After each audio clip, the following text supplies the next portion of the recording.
Hey, can we take a painting from worst to first? I think so. Today is Feedback Friday, and that's exactly what we're going to try to do today. We're going to try to take a painting from worst to first. Let's look at the paintings we're about to give feedback on. People have submitted these paintings.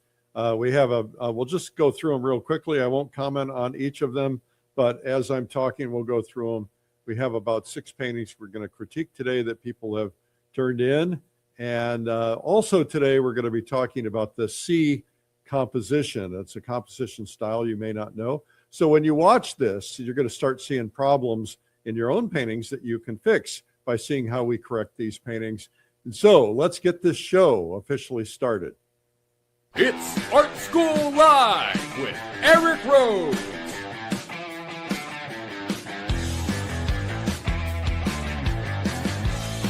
Now, here's your host, Eric Rhoads. Welcome to Art School Live. I'm Eric, and we are here to help you become a better painter or to learn to paint. And in today's case, to see how to make a painting better. A critical part of learning is to paint and get feedback. And so I'm going to give feedback to these 6 artists. And my rule, always be kind, always be gentle. Make sure that you're being encouraging. But, you know, it's easier to learn when other people are critiquing your paintings. And it's really important to have your paintings critiqued. So that way you can see things more clearly, right? So Art School Live is here every weekday at 12 noon, and we're here to help you. So we hope that you'll enjoy that part of today. Today's help is feedback. I'm the publisher of art magazines, newsletters, a competition judge, artist coach, decades of painting myself. I painted last night with a model, and you'd have thought I'd never painted before in my life. It was a disaster. But, you know, I was tired, and I probably shouldn't have been painting. Anyway, maybe I'll see something in your painting that I can improve. And even though this may not be your painting, make sure you watch it all the way through because there's a lot of things. Now, remember, be kind. Everybody's at a different stage. I had an early instructor tell me I should give up painting. If I had listened to him, I wouldn't be doing it today and wouldn't have all the fulfillment. So don't listen to your head. Don't listen to the other people. You can do this, right? It's not about natural talent. It's just about learning a process. So we're going to go ahead and get started here. If you want to submit a painting, go to streamlinepublishing.com/feedback. All right. And if you make changes after hearing my suggestions, please send them the after painting to us so that we can do it. Are you ready? Okay. What we're going to do is we're going to pull up my tablet here. What's the first painting we're going to critique? Okay. The Bumblebee painting. All right. So what I want to do first off is I want to pull up a black and white version of that painting. Let's pull that up right now. And we're going to see what the black and white tells us. The black and white gives us a chance to see what's called values. Values are darks and lights, right? And everything in between, there's a series of roughly about 9 values. And so we want to pull those up and take a look at them. All right. So the first thing I like to do is I like to do what I call the dead center, the target, and see if there's anything that is on the horizon line in the middle or on the center line in the middle. And what we have here is there's nothing really in there. We have our primary focal point tends to be in this quadrant. We have something in this quadrant. We have something in this quadrant. We have almost nothing in this quadrant. That's pretty good. And now what we're going to do is we're going to divide this by a tic-tac-toe board. And that equal thirds allows us to look at these intersection points. And the intersection points are typically where you would put a focal point. Now, you can break that rule. There's no rule that says you have to do it this way. But it does work pretty well. It's a nice little tool. It's a simple little trick. And what we have here is we have what appears to be the primary focal point in the right place. It's doing really well. Now, the next thing I like to look at is where is the darkest dark and where is the lightest light? Well, the darkest dark is definitely on the B. And where is the lightest light? If I squint down to tell, probably the lightest light is in here, maybe a little bit in here, a little in here, maybe a little on top of the bee. So what we try to do is do lightest light very close to our focal point and our darkest, highest contrast area close to the focal point. That really makes it draw attention. And this painting is doing really well so far. It's passing all the tests. Value-wise, it reads very well. And so let's go to the color version of this right now and see what we can learn from it. This is appears to be a watercolor painting, and it's from 𝗙𝗲𝗶𝗱𝘆. Don't know where she's from, but Joanna, thank you for submitting this. It's got a lot of nice feel. You know, first off, watercolor has this lovely effect of where it just kind of flows, and you've used that really beautiful. When I was in China, an artist told me that watercolor is the only medium that's smarter than the artist, because it just kind of comes up with things that work. And so this painting works really, really pretty well. Now, I can't find much wrong with it, quite frankly. I think it's really beautiful. But if I were going to critique this a little further, I would say something about these wings needs a little bit of work. Not sure what it is. Maybe not quite so pure white in there. Maybe a little bit of a yellowish color or something, but that's just a preference thing. But the wings feel pretty tightly rendered. The flowers are pretty tightly rendered. We've got a lot of hard edges around the flowers. And what I would recommend is that we look for ways to soften things. Now, there's a thing called a lost edge. Let me show you what a lost edge might look like. A lost edge would be, you see where this right here, this part of the bee is blending into the background. That's a lost edge. And so we have a situation where you need to define the bee, and we've done that, but we've had little areas where the edges get lost. I would say because this wing is closer than this wing, I would make this one go a little bit lost edge or softer. So if you go back in there, I can go use my softening tool, and I can just soften that up just a little bit. And what that does is it just makes it very slightly read like it's a little bit further in the distance. See how that is? The other thing is you don't want everything to be sharp. So these sharp edges inside these wings, I think you could soften those up a little bit. That would just make it a little bit more pleasing to the eye. So there's a lot of things like that you can do. You can also take these flowers and put some soft edges on the flowers, because you know, as they get further back, maybe those petals, and maybe you don't want them all to be perfect. You maybe have a hard edge here and there on them, but soften those up, and that will help things as well. I noticed that the stem has this is the darkest spot on the stem. This is this leaf. There's not a dark spot on the stem. And so what I would probably do is, because you're pulling my eye away with that dark, what I would probably do is look for a way to maybe make that a little less dark. Let's just pick this color, and let's make this stem a little less dark and maybe a little softer edge. And maybe so with this one too. And then what I'm going to do is pick out that darker color. I'm going to put a little darker color right in here on this part of the stem, and maybe just a little bit, you know, just around the focal point area, not too much. That way it's kind of drawing the eye up here rather than down there. I think this stuff back here is pretty, but it's a little bit distracting. So what I would do is I'd probably just soften that out just a little bit more, because I like the colors in there, but I think just the shapes make it just a little bit, it fights the painting a little bit. And I think if you can just keep that really soft back there, and that's a little hard to control because it's watercolor, but shape and, you know, keep your shapes pretty soft.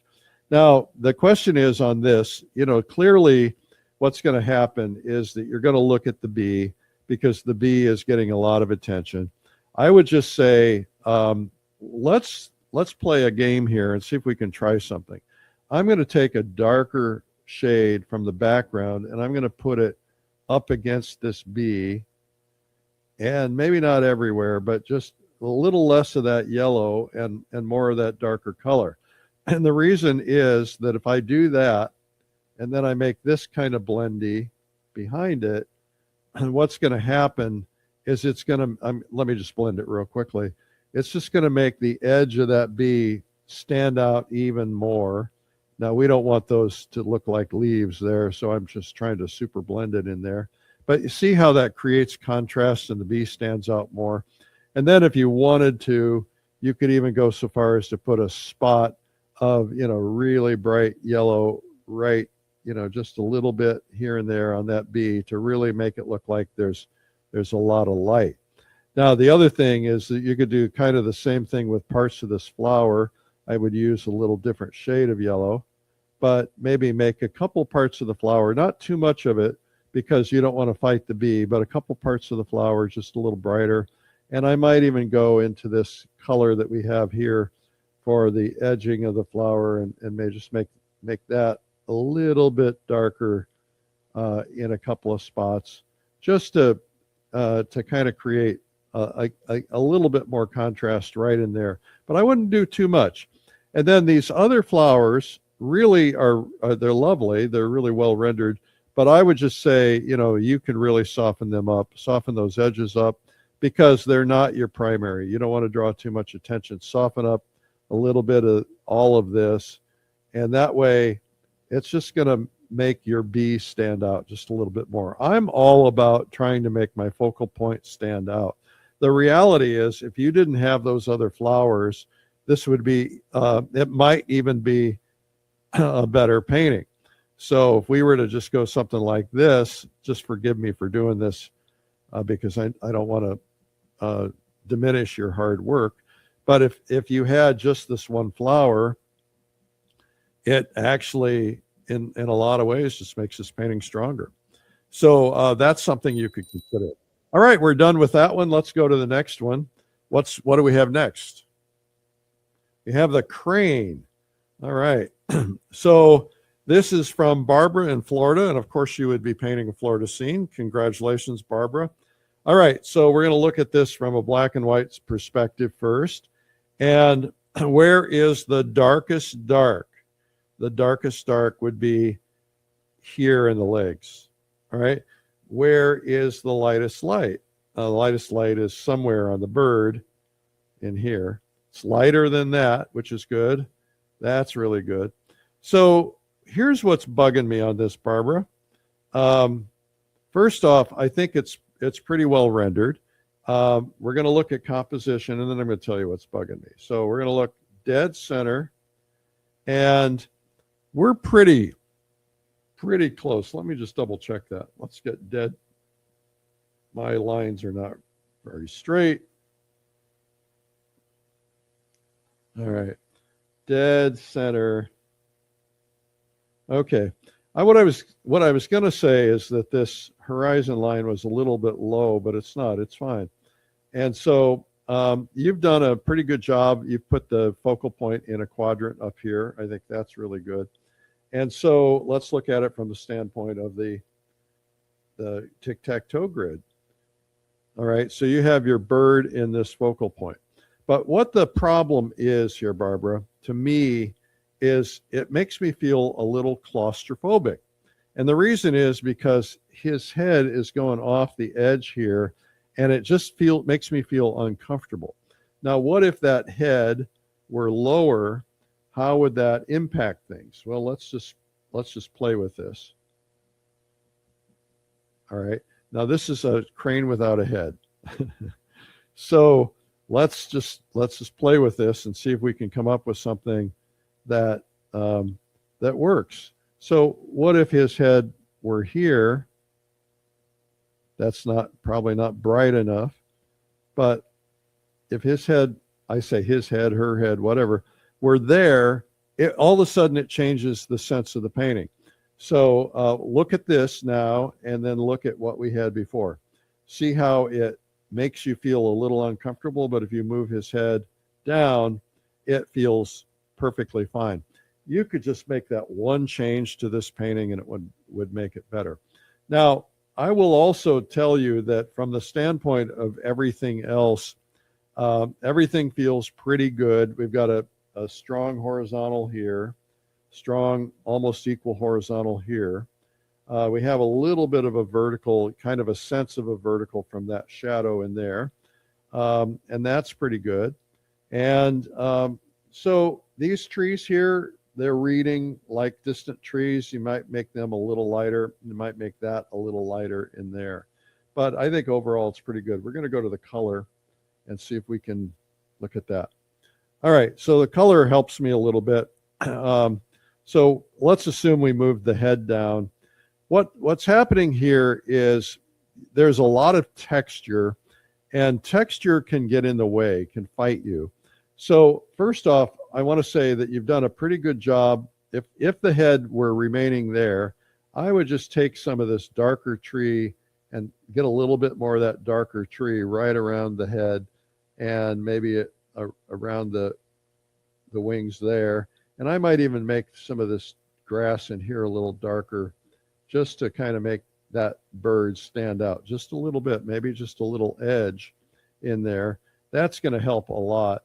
I think the distance in the trees read pretty well. It's pretty good color, but if you wanted to push the distance a little bit more, you could push it a little bit bluer.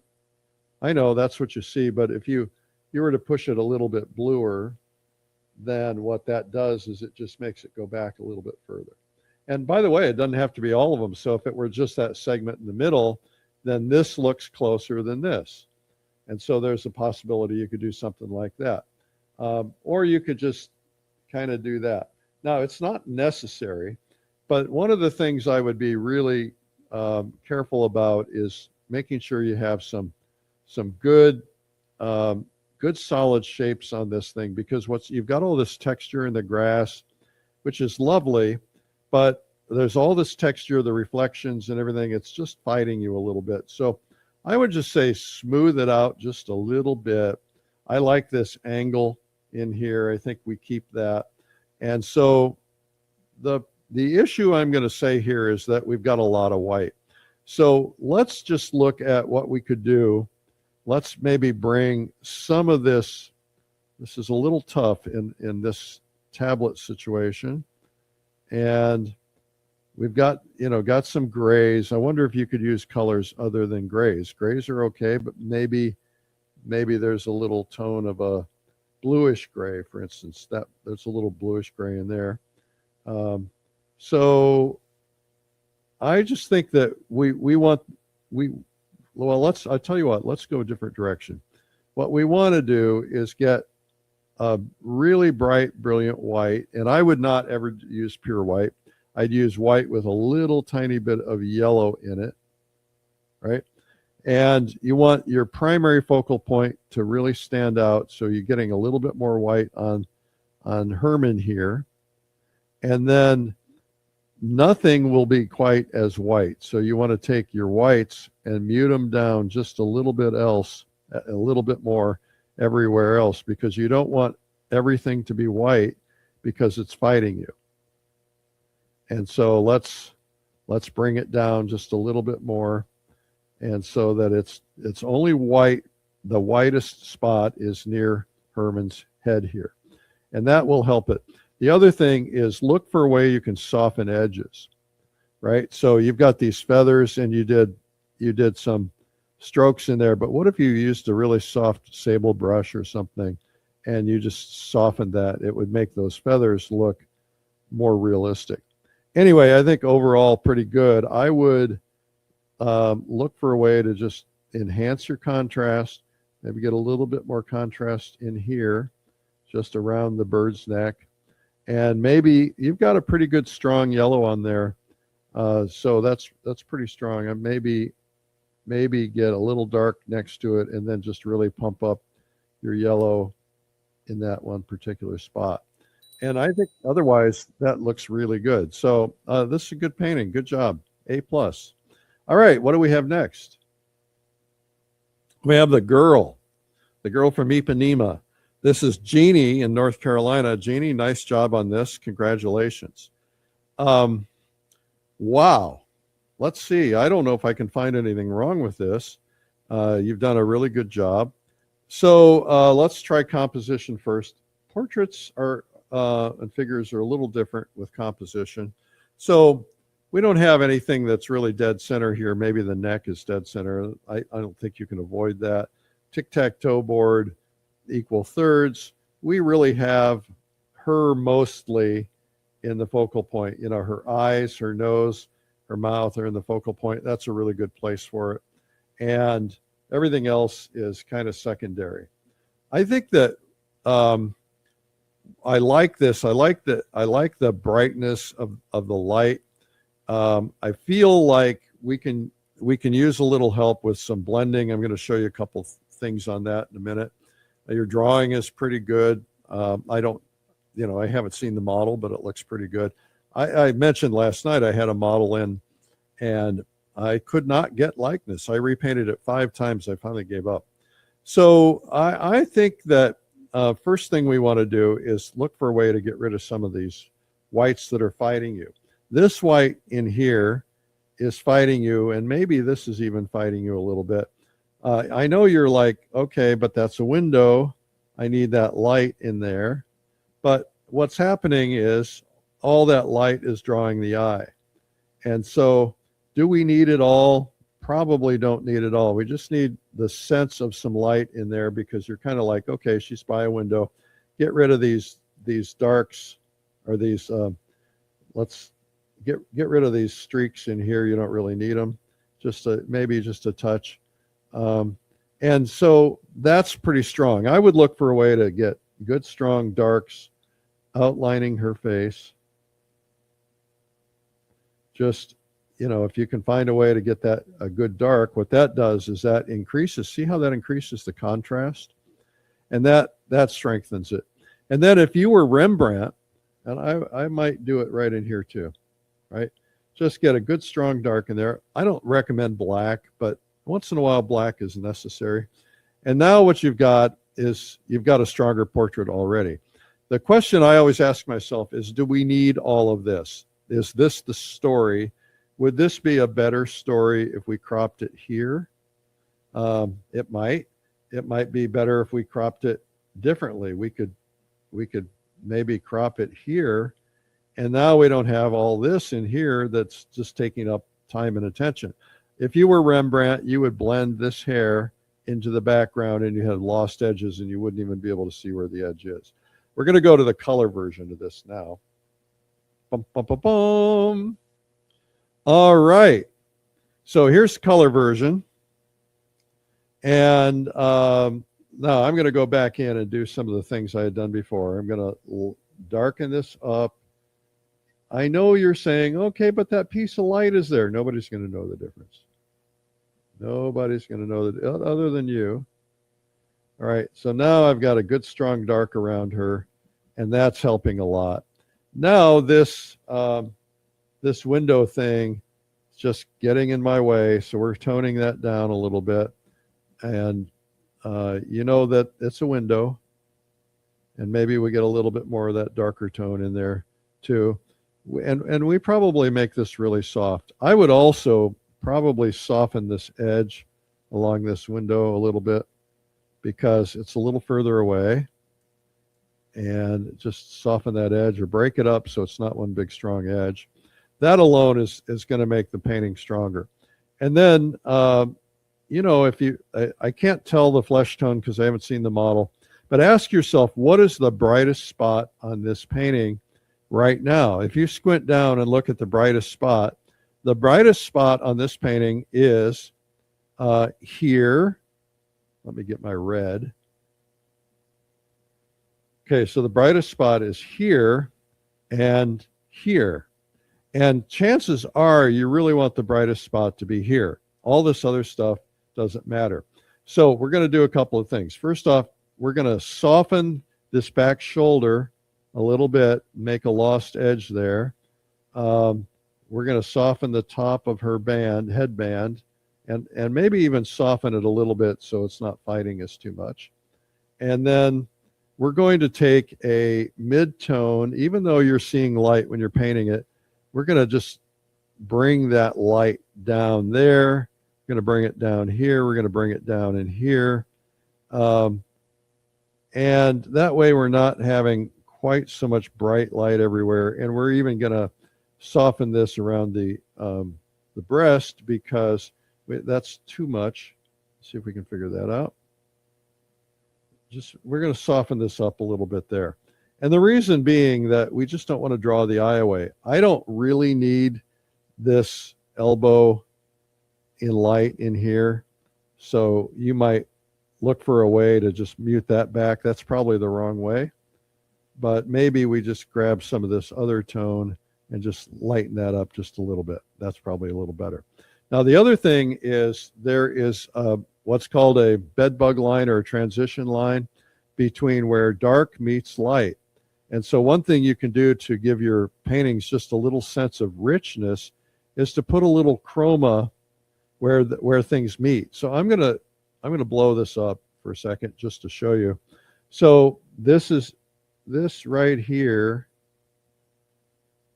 is where dark and light are meeting, right? This is right here is where dark and light are meeting. Now this is an extreme example, but it gives you the idea here. So what if I were to go in and I were to blend that,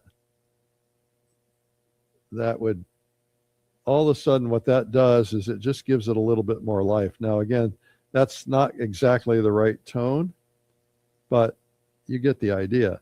So if you look for a way to put up almost a pure chroma where dark and light meet, that can really make a big difference. Okay, they don't teach you this in most art schools. They don't teach you most of the stuff in art schools. Now the other thing is, look how much stronger this painting is just like that. What if we just cropped it like that?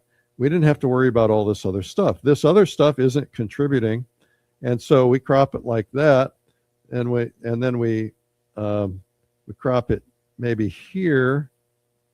So now it's a stronger painting, and then you just take this background color and you just kind of make it all dark, and that way her hair kind of just, you just know that her hair is going to blend in there. You can take a spot of light maybe and just put a spot of light just in there, just barely, but you want it to really blend, and that would strengthen it. And I think still this area of light is getting in the way. So I would just, just want to make it look like, you want it to look like a windowsill, but you don't have to have all of that light splattering everywhere. Maybe you have just one big strong light, somewhere, so you can go, oh yeah, that's there. But I think this strengthens it quite a bit. Otherwise, overall, I think you've done a really nice job. It's a very tender portrait. Watch your edges. That means I've got to stop. Watch your edges. Be careful about blending, because blending you can lose your contrast, but soften up these edges everywhere where things are meeting. You don't need things quite so sharp. And also soften up eyes. Nelson Shanks taught me that. It's just, and he didn't actually give me a lesson. It's just, I was watching him paint me, and he just, all of his paintings, he just really softens up the eyes, makes them a little bit more dreamy. And it just, I think it really helps. So I think you've done a really terrific job on this. A+. Okay, let's move on to the next one. What do we have? We have a park, maybe a park scene. This is from Kristen Ruth in Colorado. Well, if this is Colorado, Kristen, where's the snow? Okay, so I don't know. This is really fun. This is really interesting. And it's a painting that I don't know how to critique. And the reason is I don't know what you're trying to accomplish here. But what's interesting is that this big elliptical shape here, right? And if you were to see that in person, it might not be as elliptical. This feels to me like the camera wide angle lens has kind of created that. So you've got this camera effect. I think it's nice. I think it's fun. But the question I have is, where do you want the eye to go? Because the first thing I see is this. And if that's not if that's not the story you're telling, then what is the story you're telling? So this could be your story. this could be your story. Sunlight in the middle could be your story. So let's look at composition. First thing is dead center. Next thing is your horizon line. Look there. You've put everything on your horizon line. And that's not always wrong, but it is something to consider, that if you had lowered this down or raised it up, in this particular painting, lowering it down would get rid of a lot of this foreground and maybe make it a little bit different. I don't know. I think it's pretty interesting. So if you look at the tic-tac-toe grid, the equal thirds, then this would be a focal point. This could be a focal point, this or this. Not all four, just one. I like that particular one right there. And so if I were making this painting about that church, then what would I do differently? I don't know. I don't know. I think it's positioned in about the right place for a focal point, right? It's doing well there. I think if the one thing is you want to render this a little bit more tightly and a little bit more exactly and stronger colors, and I would render this softer in here. And so you could lead the eye there. So maybe you want to take this sidewalk over here and do it like that, and not try to show all this. It just depends on what you're trying to accomplish. I would say that, man, it must have been tough to put all those fence posts in there. I would soften up things. First off, your perspective is, I think it's probably okay, but you've got all these lines everywhere and it's fighting you. I think I would get some in the front, and then, you know, you can put them in there, but soften them all up. So that'll help. I can't tell what's happening here or here. That's gonna, the color version will help us with that. Let's just do the color version. We didn't look at the darkest dark. Let's look at that real quickly. Where is the darkest dark? I want to know. Okay, darkest dark is there, maybe here, and there. And you want your darkest dark to be in your focal point wherever that is. Maybe it's here, maybe it's in here, etc.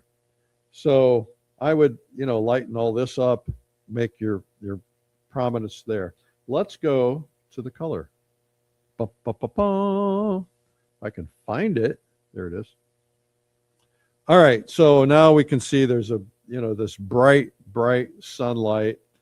And so this is really interesting to me right here. If I were to crop this like that and get rid of everything else in this painting, that's a pretty nice painting by itself. Maybe you got the fountain right here in the front, and you got the gate, maybe a little bit of the sidewalk going in. That's a pretty strong painting. This actually over here makes it weaker. Now, it depends on the story you're trying to tell too, but that really makes it really nice, right? You could have a spot of white in there, and now you've got that light. This is really well done back in here. And the only thing is that, and this is tricky, if this is in shadow, which it probably is, it's catching a little reflected light, then it's probably not going to be quite that warm. It's probably going to be, see if we can figure this out. It's probably going to be a little bit cooler. So maybe it's going to be a little cooler like that, and maybe even a little bluer, but probably more like that, because your brain is telling you it's that color because that's the brick that you're seeing. So you want things to feel cool in the shadows, and then you really want to enhance the warms. And so you've got some nice splash of light on this thing. I would just look for a way to, and by the way, that's probably red brick. So you might be able to even just push the limits, and that's too much of the limits. But you could look for a way to really push the red brick on the side of this thing. And that just gives it a little bit more of a dynamic feel. You get a little light on the edge of this tree because the tree's in the front, right? So maybe a little light here and there catching that tree. Not a whole lot, because you don't want to draw too much attention to it. And then I think, you know, overall, just put in your texture and things. It's pretty strong. So if you look at that Isn't that nice? Isn't that a beautiful painting? And if you squint down at that, the values are about right on the shadows and I'm in the shadow colors and so on. Just put your clock in there and your whatever is in here. And I think that's good. Put a couple of figures in here, make it look like people are coming out of church. And this is lovely. So that's what I would focus on. This is really nice in the background because it's there, but it's not there much. And then you might even just push your color a little bit more. You've got some really, like, I use a lot of Naples yellow. You might even push this just a little bit more, just in a couple of spots. That's probably too much. This is fighting you there. So I think what you've done here is actually pretty strong. And so we'll just undo that. Maybe a touch of white, in there. Okay, nice job. Congratulations on that. Who's next? This one's nice. Before we get to it, let me just tell you a couple of things. First off, I am leaving today and I'm getting on an airplane and I'm flying up to Fort Wayne, Indiana, and I'm going to go to Angola, Indiana, and I'm doing an event with the people in Angola, Indiana at Trine University, and it's called The Business of Art. And if you happen to live in the area, I'm sure they'd love to sell you a ticket. You can probably just go to Trine University or to Steuben, that's Steuben County, Steuben Art Scene. I'll be there. C.W. Mundy will be there. Let's see here. We have Fred Delaroso, Doug Runyon, a lot of really good gallery people and business people. And I'm keynoting. And it's $100 to attend. It'll be worth every penny. I'm getting introduced by Vicki Thompson, the president. So please, that's tomorrow, 8:30 a.m. to 4:30 p.m. at Firth University's Performing Arts Center, at the Trine University's First Center of Performing Arts. Also, next week, I'm going to fly back here, rush back here, and get back here for Watercolor Live. Watercolor Live starts on Tuesday, the 20th, for Essentials Day, and then most of the rest of the week. So if you haven't signed up yet, you're missing out. Make sure you come to Watercolor Live. Just go to watercolorlive.com and get signed up. We have, what else do we have? We have a new thing coming up called Gouache Basics, Boot Camp, Gouache Boot Camp. And Gouache Boot Camp is a brand new thing teaching the basics of gouache. And you're going to be able to learn all about that. That's going to be a really cool thing to do. So make sure that you look it up. It's at gouachebootcamp.com. And also we have Acrylic Live is coming up. And so you want to be watching for that. In February, I'm going to go to my artist retreat, Winter Artiscape. It's sold out. But my next event, my next retreat is not sold out yet, but close. And that's in the Adirondack Mountains of upstate New York, up near the Canadian border. We're about 45 minutes from the border. And it's beautiful country up there. So come spend a week with me in June in the Adirondacks at paintadirondacks.com. Okay, now let's get to this wonderful, wonderful painting, which is really, really well done. This is by, I don't have a name. I have a signature, which I can't really read. This is really nice. This is just a fabulous multi-figure painting, and it's really well done. I mean, I don't know what to tell you. It's just so well done. Whoever did this, congratulations. You're really a great artist. So let's just play the game of focal point. And I've got a couple of thoughts that we might be able to improve this, but it's going to be tough to improve it. Oh, wait, there is a name. It's 𝗟𝗲𝗿𝗀𝗋 in Washington. All right, I probably butchered your name, so good job on that. All right, so I think that first off, let's go through dead center. Let's change that to red. Dead center. And dead center. Now, we don't have anything dead center. We don't really have anything on this horizon line. And really there is no horizon line here. The horizon line would be back there somewhere. So if you were looking at this from a perspective, these figures get closer. These are smaller. These are smaller still. These are smaller still. So this artist knows what he or she is doing. And I think I just botched it, and I probably can't get rid of those marks now. No, I can't. So the values look really terrific. So I'm going to go to the color version since I messed up this one. And this is lovely.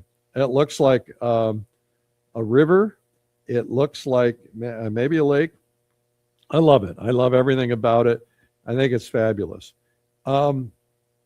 There's a ton of stories in this, right? Like there's this, like these kids are here interacting with each other. This guy's like, hey, what's going on over here? These guys are yelling at each other, screaming, having fun. This guy is with his brother and they're having fun. These guys are interacting. This one's like, what you talking about, Willis? He's like looking at you funny.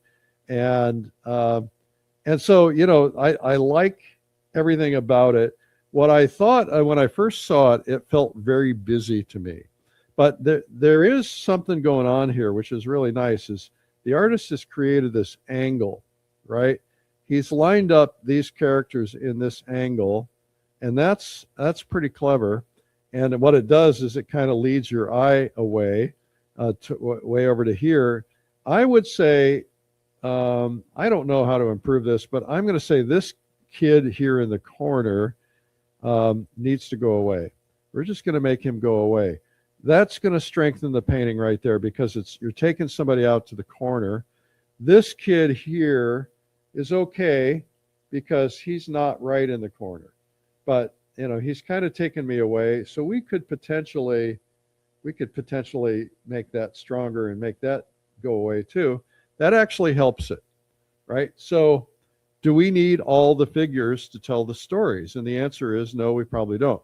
We probably don't need this kid here either. And let's just take him out for a second. All right, so that kind of strengthens it pretty well. And then the question is, do we need this kid here? Let's just see what happens if we take him out. He's so cute. So cute. No, I think he makes the painting. I think we leave him in. So we've taken a couple of figures out. Now this one here in the front, I'm not so sure he's not interacting with anybody. Let's just take him out, see what happens here. Sometimes you got to leave things out. What we have here is a very strong feel of clutter, and by taking this kid out and taking the other ones out, it makes this kid stand out. Look here. So look at now, this is all the kids you've got one in the corner here, one in the corner here, one here. Let's go backwards. Can we do that? No.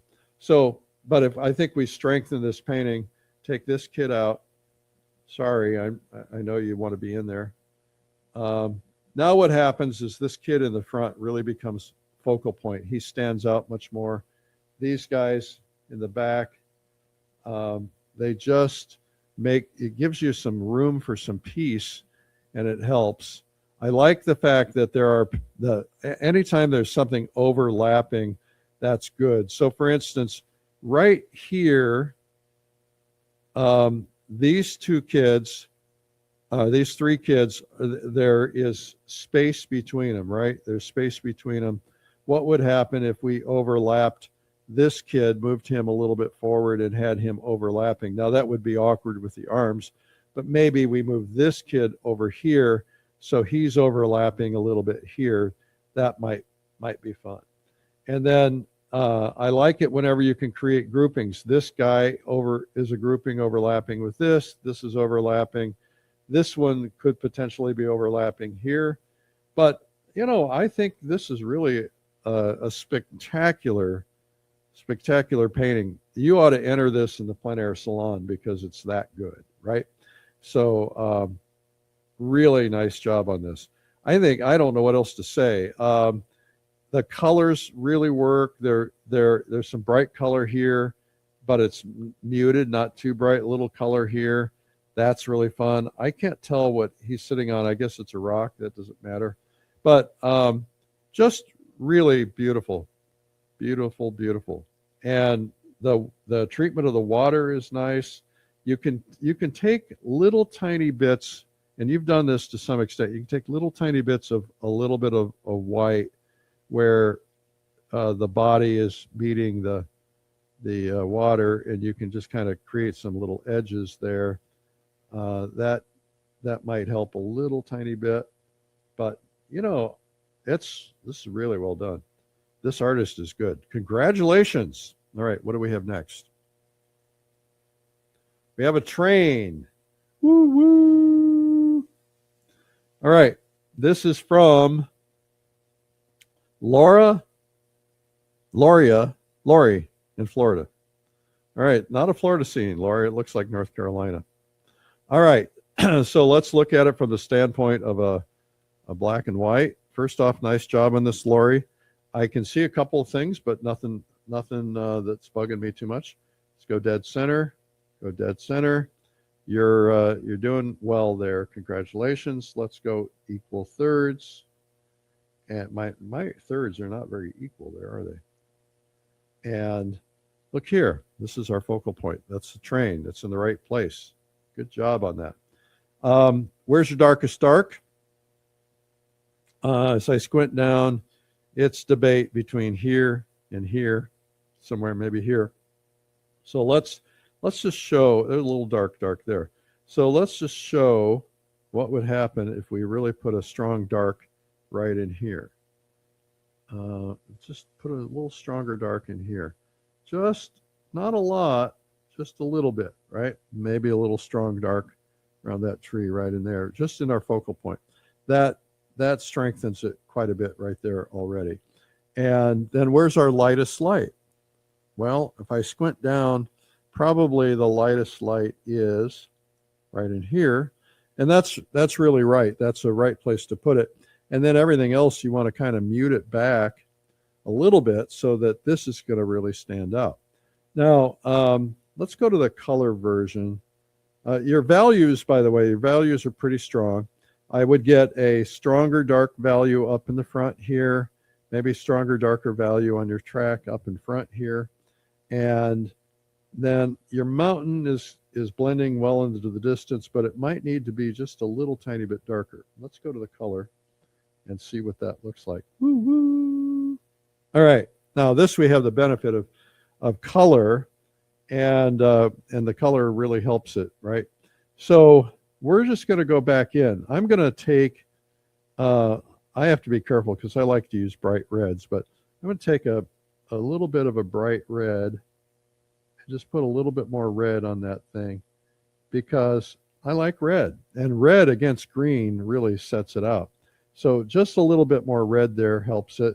We're going to get a little bit darker on part of this, and I can't tell how far back it goes.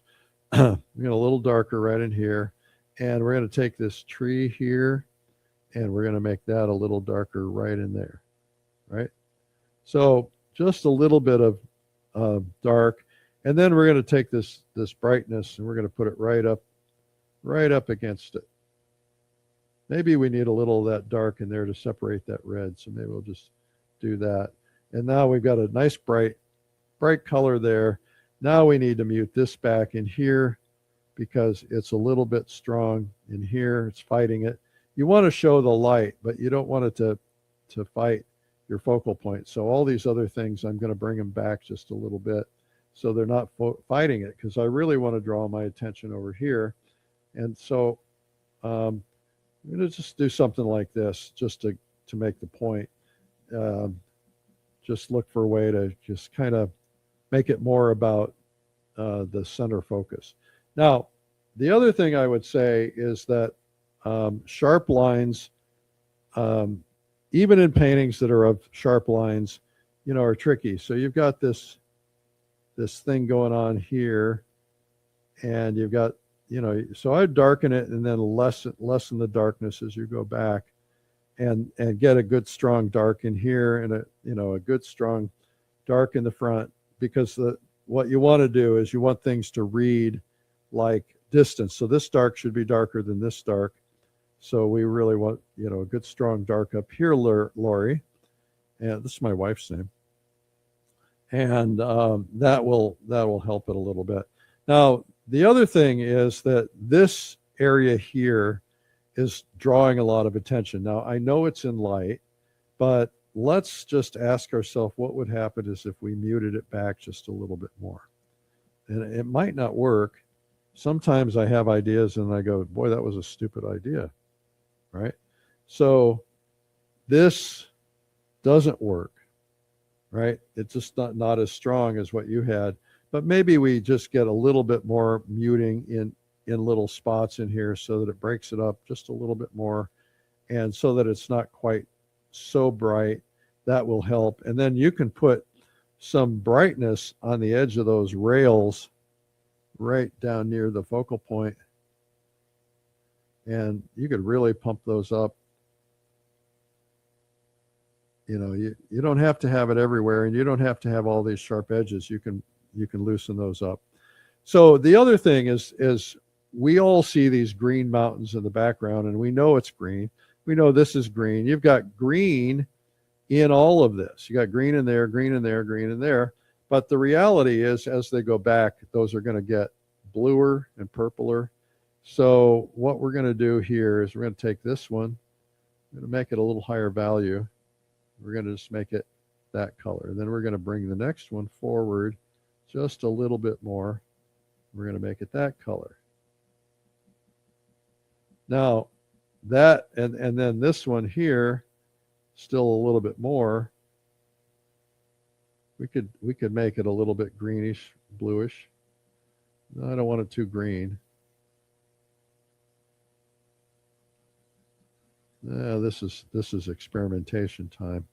So maybe we make it strong like that, and then put some spots of color in it so that it stands out. Because what we want to do, and then blend all this stuff back, is we want to create that sense of distance, and so that it would read well in a, even as a black and white.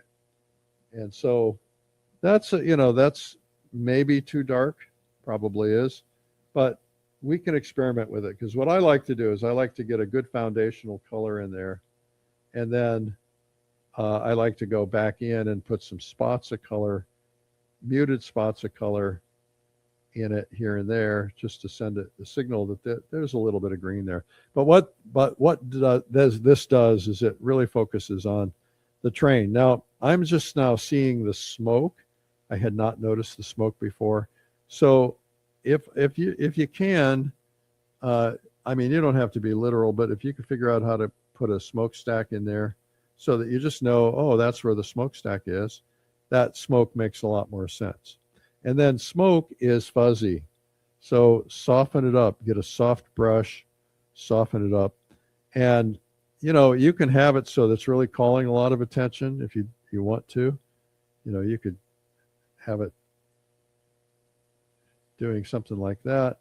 But that's your call. I don't think it's about the smoke. I think it's about the caboose, right? It's always about the caboose. All right. What's next? Do we have another one? Oh, it's composition time. Okay, I just want to show you real quickly. All right, so we're going to do a C composition. And so the question is, what is a C composition? So if you have a composition, you basically want to have something that is creating a C.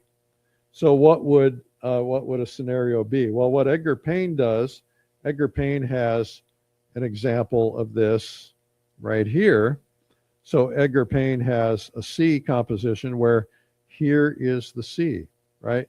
He's created something where it's just basically like the top of the tree is bottom part of the C, and then the land is, that's not an exact C, but the land is kind of coming over here and doing that. He's got a figure here.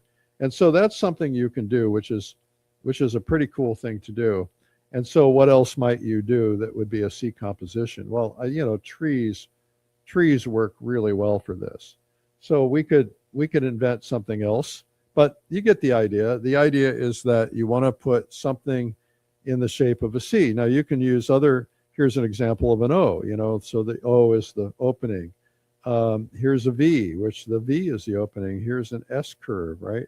In the river. Here is an X, and here is an L. So there's a lot of options on that. You can probably try anything, but the idea is that you're creating something that kind of looks like these shapes. All right, so that's what we've got for today. I just want to tell you guys thank you. Keep yourself encouraged and working on your artwork. I hope you enjoy Feedback Friday. We're here every weekday at 12 noon. Fridays we do feedback, Mondays we do marketing, and we're here at 12 noon Eastern. I'm not going to be here next week. And the reason I'm not is because I'll probably be here Monday, but I'll be hosting Watercolor Live next week, and it's a little hard to do both. So somebody will be coming in and standing in for me next week. I hope you're at Watercolor Live, though. It's going to be a really great experience. We have a whole new set. We have a whole new thing that we're doing. It's really a lot of fun, and we'd love it if you came. Make sure to consider coming to the Plein Air Convention. I don't think I talked about that, but Valentine's Day is right around the corner, and that's when the price goes up. And so the deadline to get the current price is Valentine's Day. The main hotel's sold out. People are coming from everywhere because it's pretty central. And so make sure you come. You're not going to regret it. It's a lot of fun. Okay, guys, we have a free gift for you. The free gift today is 97 Incredible Art Secrets. It's 2 hours of video and really great tips. Just go to 97artsecrets.com/ASL. And also make sure to subscribe to this program. We're here every weekday at 12 noon. Go to YouTube. You could be watching this on another platform, but go to YouTube and subscribe on YouTube so you always get it. It's called Art School Live. And I'm Eric Rhoads. Thank you for being here today. And we'll see some of you at Trine University tomorrow. And the rest of you, I'll see you next time I see you. God bless.